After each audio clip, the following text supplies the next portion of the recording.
Hello and welcome to another segment of Armed American TV. My name is Michael Martin. I'm the Vice President of Content here at Delta Defense, and I'm also the author of the book, Concealed Carry and Home Defense Fundamentals. Of course, once again, I'm here with Tim Schmidt, President and CEO of Delta Defense. Hello, Michael. Great to be here, as usual. Good to have you back. So you and I have kind of joked that all these segments would have been valuable for us to have had a dozen years ago when we were starting to get into this environment. And I got to say, today's topic is probably even more important to have had years ago. I couldn't agree more, Michael. I often think we should rename this topic the top 10 mistakes that Michael and Tim made and how to avoid them. Speak for yourself. Although I've got that drawer full of holsters and I'm not sure where that came from. So good list. So we hit what the top 10 mistakes are and we'll exactly. go those one at a time. I mean, so the good news here is that in this segment today, we're going to be talking about not only mistakes that'll help you save time and money, but mistakes that can help you save your freedom and maybe your life. That's good. Good point. Yep. So let's get down to them. So mistake number one is selecting the wrong firearm for you.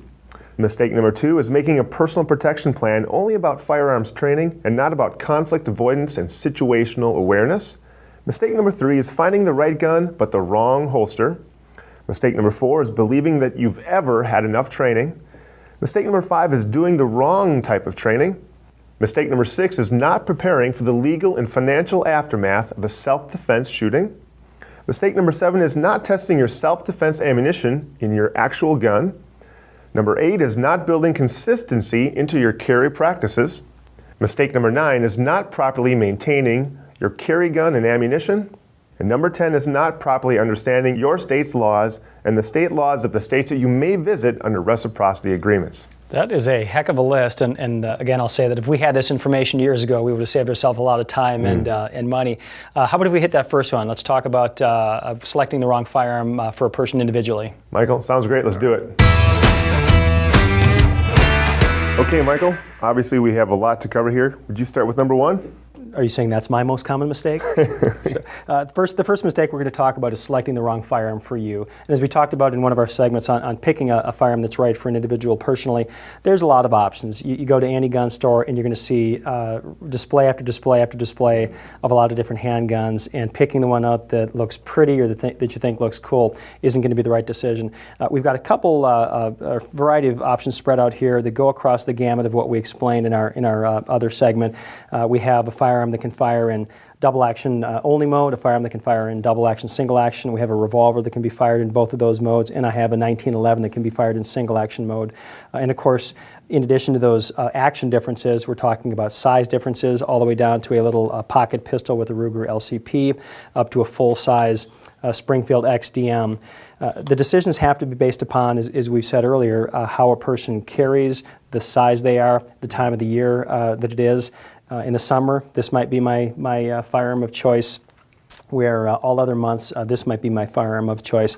But that also leads into one of those problems that we're going to talk about in a minute, is consistency of carry. Exactly. If I choose different firearms for different times of year or different dress, I might be building in some problems. The reality is, though, seasons change, clothing changes, so we have to think about those different things. My advice is always try before you buy. We wouldn't buy a car without trying it out. My suggestion is also to get up to a range that can provide a loaner, provide a rental, or a friend that can provide access to that. So if your friend, your spouse, your relative says, you got to get that Glock, or you got to get that Springfield XD, or you're a fool if you don't buy that Sig Sauer P229, try it out. You might discover you love it, or you might discover you don't like the recoil, you don't like the caliber, the trigger just doesn't feel right for you, or the pointability is wrong, right? Exactly. We talked about that before as well. Yep. A lot of things to think through. Make the right selection for you by trying, by testing out some different things, and make sure you're truly comfortable with it as opposed to you're being led into that decision. Good coverage. Number two, I think you got that one. Okay, yeah, number two is the mistake of making your personal protection plan only about firearms training and not about situational awareness and conflict avoidance. That's a great topic. So a lot of people, they fall into this trap of thinking, hey, this gun is it's almost like this a magic tool that can protect you, that will get me out of all problems. And so therefore, they only focus on firearms training. And really, what we've discovered is that one of the best ways to never get into a problem is to detect it and avoid it. The best way to survive the violent encounter is to avoid it in the first place. And that's very easy to say, but if someone lives their life in condition white, they can become a victim even if they're armed, right? Exactly, yeah. So let's, you know what, I mean, we went through this in a different segment, but let's quickly run through those 4 conditions. Sure, so we'll talk about Cooper's 4 color codes. Exactly, yeah. So number 1, condition white, which like you said before, most people live in that condition. And so what does condition white mean? Condition white means you're unaware of what's going on around you. And the truth is this is what criminals look for. They're going to look for someone who's sending a text message on their cell phone, not paying attention to what's going on around them, or have their earbuds in, listening to music and completely oblivious to their surroundings. That's who they look for, as opposed to looking for a smaller, weaker victim, as opposed to a larger person that can stop them. Completely unaware, so condition yellow.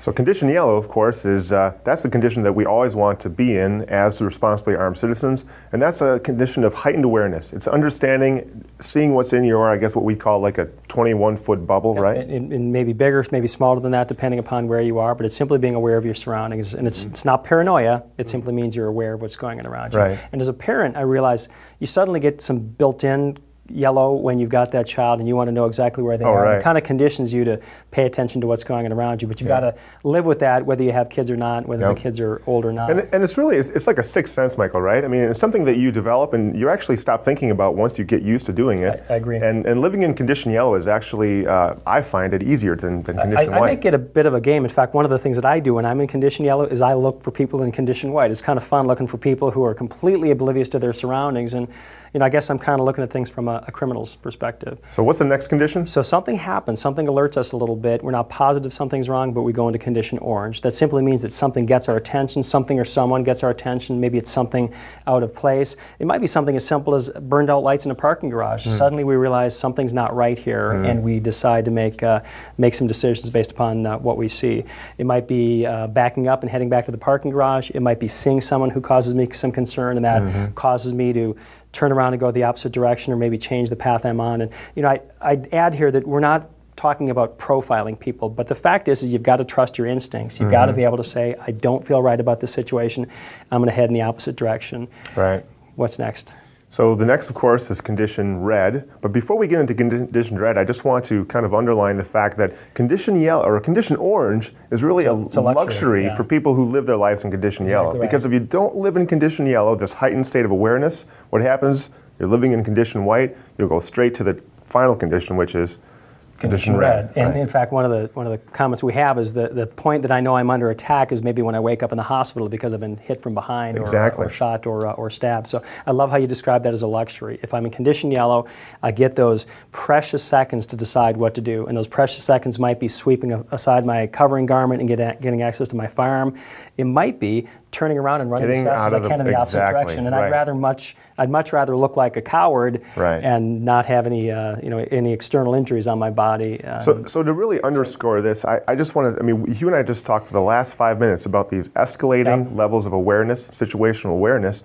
And then only to the very end do we start talking about firearms and having to use it. That's exactly right. So condition red is action, and that might mean pulling a firearm out, or it might mean running the opposite direction. But going through these mental scenarios really helps people out, as opposed to just thinking that by going to the range a lot and putting holes through paper that they're suddenly going to be able to withstand that attacker. Exactly. In a minute, we're going to talk about the kind of training that we take, or believing that we have enough training. And I think we'll get into a deeper topic there. Right. So I guess to end number 2, the number 2 biggest mistake, spend more time on your situational awareness and conflict avoidance. Running mental exercises, thinking through. Perfect. So let's do number 3. Yep, I'm going to jump back to some of the equipment.